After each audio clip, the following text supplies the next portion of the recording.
No les voy a mentir, a pesar de ser una persona que de vez en cuando hace vídeos relacionados al cine y la televisión, no me considero como alguien cinéfilo, simplemente soy una persona de gustos simples que ama las películas animadas, las de superhéroes aunque sean genéricas, y una que otra comedia descerebrada, obviamente siempre dejando espacio para los clásicos del terror y la acción, pero aparte de eso no es que profundice normalmente en películas que cambian tu visión de la vida y te enseñan el auténtico cine, inclusive creo que soy más fanático del cine malo y de bajo presupuesto que de las cintas que te recomienda un mamador que ha hecho más de 500 reseñas en Letterboxd. Aún así muy de vez en cuando me adentro en ese mundillo de las películas de culto y termino gratamente sorprendido como lo fue en este caso, pero antes algo de contexto. El otro día después de hacer el video de Chicken Hawk me quedé con las ganas de ver más películas del iceberg de películas perturbadoras de apocalipsis y entre tanta película me terminé fijando en esta. Haxan. Película oscura del año 1922. Se trata de una historia de magia negra y brujas que también describe la Inquisición y otros horrores medievales. La verdad es que con esa imagen y la descripción a cualquiera le llamaría la atención, así que decidí buscar la película. El problema es que en un inicio pensé que el título de la misma estaba en inglés y era algo como Auxon, Hudson, o algo por el estilo. Claramente por estos nombres no pude encontrar la película, cosa que me confundió y no entendía por qué no encontraba el filme, hasta que hace unos días viendo otro video, esta vez de Sep Films, me entero que la película en realidad se llama Haxan, o sea bruja en sueco. Ya con ese nombre y el año de creación pude encontrar con bastante facilidad la película y afortunadamente estaba subtitulada al español, debido a que al ser una película tan antigua no tiene diálogos y toda la información te la dan a través de unos cuadros con texto, y pues si no estaba traducida me tendría que ver en la obligación de traducir cuadro por cuadro, lo cual sinceramente me hubiera hecho perder rápido el interés por la película, pero afortunadamente no pasó, así que sin más relleno ahora les resumiré Haxan, la película / documental mudo más interesante que he visto. Antes de ver la película necesitamos un poco de contexto. Haxan, o por su nombre completo, Haxan, la brujería a través de los tiempos, es una película / documental estrenada en 1922 por el director danés Benjamin Christensen, el cual cuenta con varios trabajos a su nombre desde 1914 hasta inicios de la década de los 40, todos ellos siempre girando en torno al drama o al terror, y si bien varias de estas tienen notas decentes, parece ser que Haxan es su trabajo más reconocido. En este mismo se nos cuenta con varias representaciones las creencias, juicios y hechos que ocurrieron durante la época de caza de brujas en la Edad Media, para al final intentar dar una explicación a estos hechos. En la época de su estreno la película sufrió demasiado con el tema de los censores cinematográficos en Suecia, pues se consideraba que tenía tanto material extremadamente gráfico para la época como contenido controversial. Por ejemplo, una de las escenas que mandaron a censurar fue una en donde un grupo de mujeres pisotean una cruz. Claramente a día de hoy varias de las cosas que eran polémicas en ese tiempo ahora no son la gran cosa, es por eso que a medida que el tiempo pasó se logró restaurar el corte original con todas las escenas que en un primer momento habían sido censuradas, por lo cual podemos ver el documental tal y como lo pensó Benjamin. Así que sin más relleno adentrémonos en Haxan. La película inicia justamente mostrándonos la razón de ser de la misma, la cual es adentrarse e intentar explicar el misticismo de la época de la cacería de brujas, esto a través de 7 capítulos que ejemplifican varias partes de este suceso. Después de esto la película nos explica el cómo este tipo de creencias probablemente son tan antiguas como el mismo hombre, pues estas últimas eran la forma perfecta de explicar cosas que no podíamos comprender. De ahí salta y nos cuenta el cómo los antiguos egipcios creían que el cielo era una gran placa de metal apoyada en unos pilares que se ubicaban en la cima de los montes más altos, y que las estrellas eran luces que colgaban de este. También se nos enseña el cómo la gente medieval creía que funcionaba el universo, pues en este la Tierra estaría ubicada en el centro con una capa de fuego a su alrededor y más allá se encontraban los planetas que giraban alrededor de esta, y aún más allá estaban las constelaciones fijas en su sitio, y ya al final aún más allá de esto se encontraba Dios junto a su coro de ángeles, que era el encargado de mantener todo en orden. Eso sí, hay que recordar que esta teoría se terminaría desmintiendo cuando Galileo usó el telescopio y se dio cuenta que no somos el centro del universo, sino otro planeta más que gira alrededor del Sol. Aún así esto nos ayuda a entender la mentalidad de esa época, una en la cual la religión y la superstición era la mejor forma de explicar cómo funcionan las cosas. Luego se nos cuenta cómo en esta época se decía que las brujas habían hecho un pacto con Satanás, y por eso era necesario quemarlas en una hoguera. También se hablaba de cómo éstas se reunían en concilios y que al finalizar estos, como no tenían mejores cosas que hacer, se ponían a embrujar a las vacas. Sí, porque supongo que es más divertido eso que embrujar a una persona. En fin, investigando más acerca de esto resulta que al parecer la definición de concilio de brujas proviene más que nada de la literatura, pues aunque si bien las brujas solían reunirse en la noche, estas eran más una reunión de amigos que un concilio formal, ya saben, en una sala llena de gente en donde se discuten con mucha pasión las normas de algo. Aparte de esto ya podemos ver una imagen más cercana a cómo son las brujas en la cultura actual, mujeres que lanzan hechizos y tienen pócimas para hacer enfermar a las personas. También se nos introduce el tema del Sabbat, un evento podríamos llamarlo, en donde se creía que las brujas bailaban desnudas con demonios y se alimentaban de la carne de los ahorcados para al final declararle su lealtad a Satanás besándole el trasero. Algo curioso que dicen en el documental era que si alguna mujer que no era bruja quería participar del Sabbat, lo único que tenía que hacer era acudir con su hechicero amigo de confianza y aplicarse un ungüento de bruja en la espalda, cosa que la haría volar y la convertiría oficialmente en una bruja. Si en la Edad Media si querías ser bruja solo tenías que ponerte una crema rara en la espalda y listo. Honestamente pensé que sería algo más parecido a una relación de maestro-alumno, en donde empezabas como una bruja estudiante y cuando terminabas el curso la recompensa era poder asistir a estas fiestas. En fin, busqué más información acerca de este ungüento de brujas y al parecer lo que en realidad hacían era mezclar grasa animal con plantas venenosas que tenían efectos alucinógenos. Así un tiempo después de aplicarlo la persona estaría bien viajadota y creería que estaba volando. Y así es como termina el capítulo 1, porque sí, aunque nunca nos lo dijeron, esta introducción fue el capítulo 1 de la película. A partir de aquí vamos a empezar con el punto más fuerte de la película, y son sus visuales. De hecho vi una reseña en donde te recomienda ver la película solo por las imágenes, y la verdad tiene razón, a pesar de haber sido filmada hace más de 100 años las imágenes se ven increíbles. Así que en este capítulo nos quieren enseñar algunas de las creencias que había con respecto a las brujas en la Edad Media, mostrándonos el interior de la casa de una bruja, mientras vemos a dos de ellas hacer cosas de brujas, y además de eso están preparando cosas para el Sabbat, porque vemos como una de ellas agarra la mano de una persona ahorcada y le saca un dedo para meterlo en una clase de bebida, ya saben, para darle saborcito al té.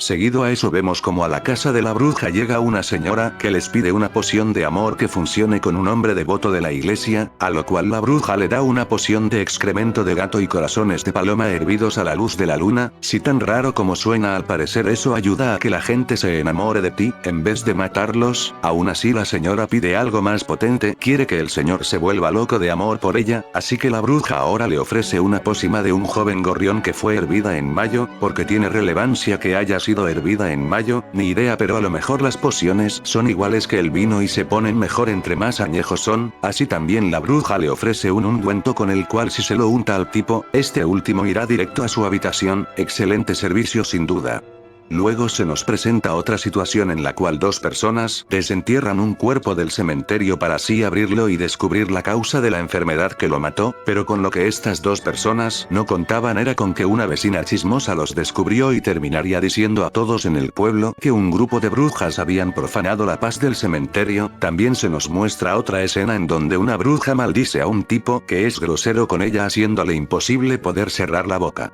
Y aquí la película nos cuenta algo muy interesante, dice que como en ese tiempo la brujería y el diablo eran unas creencias tan fuertes, que al final el diablo terminaba siendo algo real, y muchas personas hablaban con toda seguridad que lo habían visto o incluso que este último había hecho cosas horribles con ellas, y también nos dice que si bien a veces se decía que las mujeres jóvenes y atractivas podían ser brujas, la imagen más común para representar una bruja era una mujer vieja y fea, y ya para terminar el capítulo nos muestran lo que las brujas pensaban que el diablo haría con ellas, o sea, llenarlas de riquezas y lujos. El capítulo 3 empieza mostrándonos algunos métodos con los cuales se buscaba comprobar si una mujer era una bruja o no. Uno de ellos era tirando al río a la acusada, y si esta misma empieza a flotar, los verdugos la sacarán y la quemarán, y si se hunde y termina ahogándose significaba que era inocente, y pues bueno, al menos se irá al cielo. A continuación la película nos mostrará el proceso del juicio a una bruja de principio a fin, así que veamos. Todo empieza en una casa en donde se nos muestra a una persona bastante enferma y junto a él un grupo de mujeres y otro tipo. La esposa del sujeto enfermo le dice al doctor que esto no es algo normal y que la única explicación de la enfermedad de su esposo es que alguien le lanzó un hechizo. Ante esto el doctor decide hacer una prueba para corroborar si esto último es cierto, la prueba siendo derretir plomo, pasarlo por encima del enfermo y luego tirarlo al agua. Si la verdad en un inicio no entendí lo que estaba pasando, así que tuve que investigar un poco y resulta que este era un método, se podría decir que común en la Edad Media, para descubrir si alguien había caído víctima de un hechizo. El método consistía en derretir un poco de plomo y pasarlo por encima del enfermo para que éste sirviera como una especie de espejo que reflejaba los espíritus malignos y cosas raras, luego se arrojaba al agua para que se solidificara y ya al final el médico buscaba patrones, formas, líneas o cosas raras que se pudieran asociar con la brujería.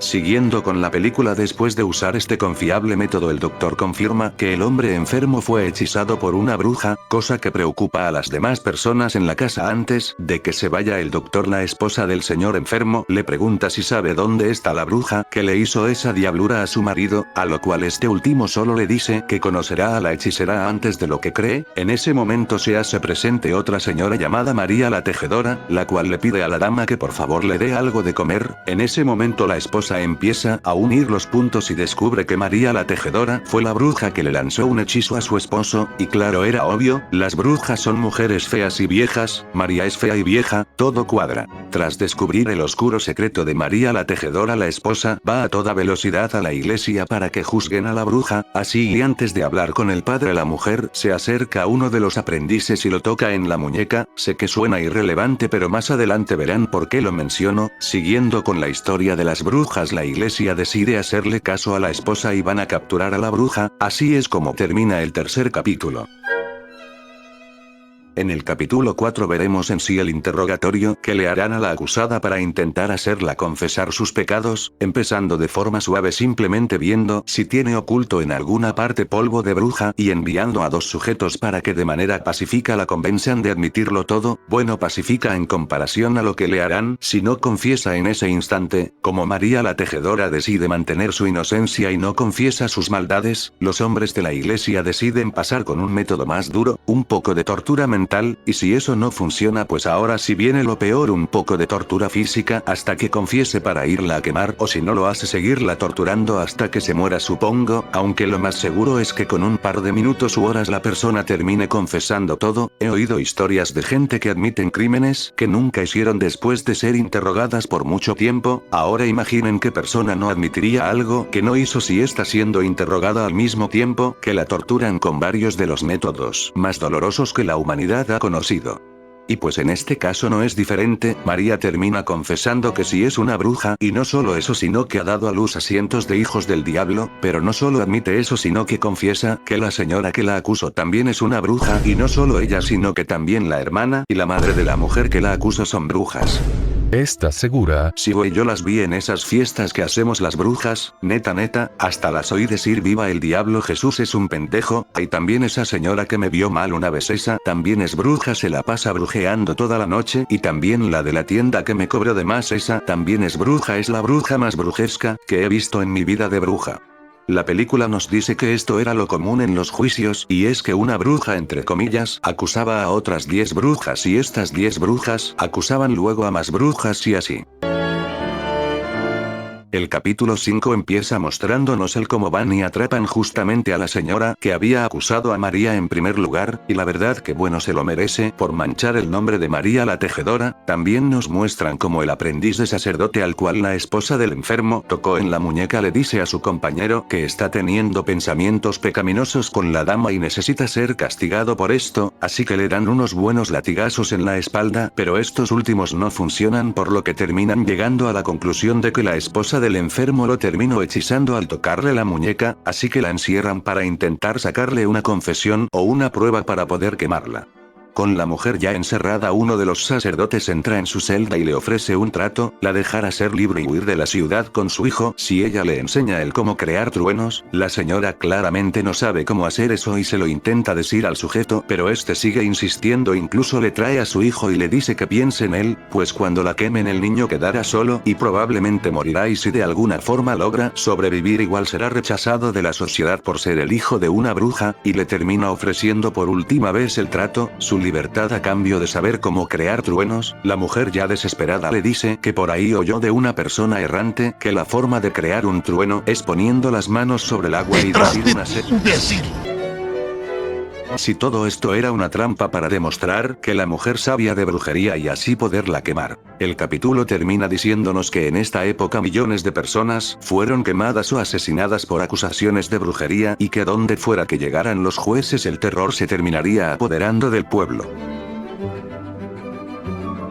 El capítulo 6 arranca hablándonos del cómo algunas confesiones que daban las brujas eran completamente absurdas, como por ejemplo varias mujeres aseguraban que el diablo las transformaba en gatos para así poder entrar a la iglesia y ensuciar el altar, mientras dos seres con forma de perro vigilaban la entrada, lo que nos lleva a esta representación en donde salen unos furros. Ahora sí se puso buena la película. Otras brujas sí hacían confesiones más normales entre comillas, admitían que para embrujar a un matrimonio hacían nudos en la cama donde dormían. ¿Cómo funciona eso?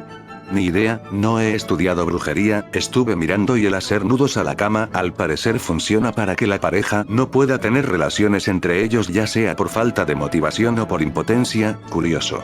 Ahora la película nos habla del cómo, si bien con 100% de seguridad algunas mujeres habrán hecho esta clase de magia con un fin malévolo, también es casi seguro decir que aunque fueras inocente tarde o temprano terminarías confesando lo que querían oír los jueces si te interrogan con algunos de los instrumentos que usaban. Aquí nos muestran algunos y la verdad el solo pensar en cómo los usaban ya es bastante incómodo. También nos dicen el cómo los interrogatorios empezaban con una ligera tortura para ir calentando motores. Ya saben, algo tranquilo como este aparato llamado retuerce pulgares, del cual desconozco sus funciones. Otra cosa que nos mencionan es que no era tan extraño que los conventos de monjas sufrieran de posesiones masivas, las cuales empezaban con una monja que caía y terminaba contagiando a las demás. No sé si una posesión demoníaca se puede contagiar, pero no encontré un mejor término. Eso sí, la escena de la posesión es bastante divertida, hasta el mismísimo diablo parece confundido. Ahora se nos habla del cómo, debido a toda la disciplina y reglas que las monjas debían seguir, lo más probable es que simplemente cayeran en la locura y lo vieran como un ataque del diablo que las obligaba a actuar de una forma que ellas no querían, e incluso algunas preferían que las quemaran antes de seguir así. Para poder hablar del último capítulo de la película hay que tener en cuenta que esta misma salió hace más de 100 años y que varias cosas que se desconocían en esa época ahora ya están más estandarizadas. En este capítulo se nos habla de lo que yo creo que muchos ya suponían, y es que la mayoría de estas cosas o señales que las personas de la Edad Media asociaban a la brujería o al demonio eran cosas que hoy en día podemos asociar con enfermedades mentales o físicas. En el documental de hecho lo asocian todo a una enfermedad llamada histeria, una enfermedad cuyos síntomas eran sonambulismo, alucinaciones, pérdida de sensibilidad en la espalda, etc. Síntomas que en la Edad Media eran claras señales de brujería. Ahora, ¿cuál es el detalle aquí? Que desde la década de los 80 la definición de histeria como enfermedad fue eliminada de todos los manuales médicos y reemplazada por varios trastornos mentales que conocemos hoy en día. También en el documental se nos habla del cómo en la actualidad de esa época, las personas que tenían histeria eran castigadas, recluyéndolas en centros psiquiátricos en donde son tratados de manera infrahumana, haciendo la reflexión de que a pesar de todo el conocimiento actual, seguimos tratando a las personas diferentes como infrahumanos.